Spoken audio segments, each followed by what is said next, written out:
अच्छा, और दूसरी बात ये कि जिससे बुजुर्ग हजरात हैं तो उनमें बहुत सी बीमारियां भी देखने को मिलती हैं, जैसे एक तो आपने शुगर एड्रेस की, उस तरह से हार्ट के कुछ इश्यूज़ होते हैं, ब्लड प्रेशर के इश्यूज़ हो जाते हैं, कुछ लोगों को यूरिक एसिड के बहुत ज़्यादा इश्यूज़ होते हैं।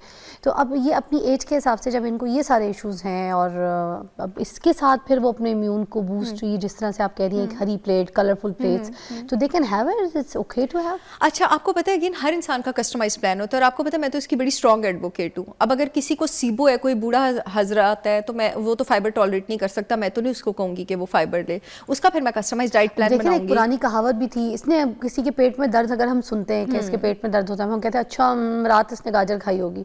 तो अब ये क्या है कुछ इस तरह से? एक्चुअली कुछ लोगों में ना बैक्टीरिया जो है उसकी ओवर ग्रोथ हो जाती है छोटी आंत में। आपकी छोटी आंत का जो 90% काम होता है वो होता है खाना डाइजेस्ट करना।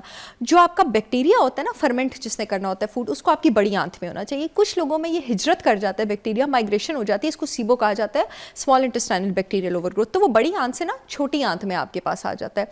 जब वो छोटी आंत में आपके पास आ जाता है तो ऐसे लोग जब फाइबर खाते हैं ना, क्योंकि बैक्टीरिया गलत जगह पे मौजूद होता है, तो गलत जगह पे फर्मेंटेशन होती है, बड़ी आंत में वो नहीं थी, तो फिर उनको गैस होती है। तो ऐसे लोगों को हम फाइबर नहीं दे सकते हैं।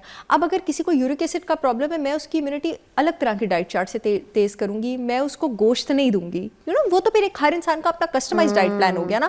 अब अगर फॉर एग्जांपल मैं कह रही हूँ कि कॉड लिवर ऑयल सप्लीमेंट बहुत अच्छा है, विटामिन ई सप्लीमेंट बहुत अच्छा है, लेकिन अगर मेरे पास कोई पेशेंट आया, वो ब्लड थिनर्स ले रहा है या वो स्टैटिन्स ले रहा है या उसको स्टंट डला हुआ है, एंजियोप्लास्टी है, तो नहीं, विटामिन ई और कॉड लिवर ऑयल नहीं दूंगी ना, उसमें ओमेगा 3 है, वो ब्लड थिनर्स होते हैं। ये चीजें थ्योरी समझने वाली है, हर चीज खाने वाली पीने वाली नहीं, कि किसके लिए क्या जरूरत है, इसी पे बात करें। इसको गौर से सुनिए आप बात। तो ये अगर आप ब्लड थिनर्स ले रहे हैं तो ऑफ कोर्स जब मेरे पास कोई पेशेंट आता है ना क्लिनिक पे और वो कहता है ब्लड थिनर ले रहा हूँ, सप्लीमेंट प्रिस्क्रिप्शन मेरी इतनी से बिल्कुल इतनी हो जाती है। बहुत कम विटामिन्स और मिनरल्स हैं जो आप दे सकते हैं, और ये बहुत बड़ा चैलेंज होता है, क्योंकि मेरा काम होता है कि मैंने आहिस्ता आहिस्ता उसकी दवाइयां भी छुड़वानी है। फिर ये दवाइयां आप एकदम नहीं छुड़वा सकते, जैसे बीटा ब्लॉकर्स जो ब्लड प्रेशर कंट्रोल करती हैं, इंड्रॉल वगैरह, क्योंकि वो रिबाउंड फिनोमेना हो जाता है उससे।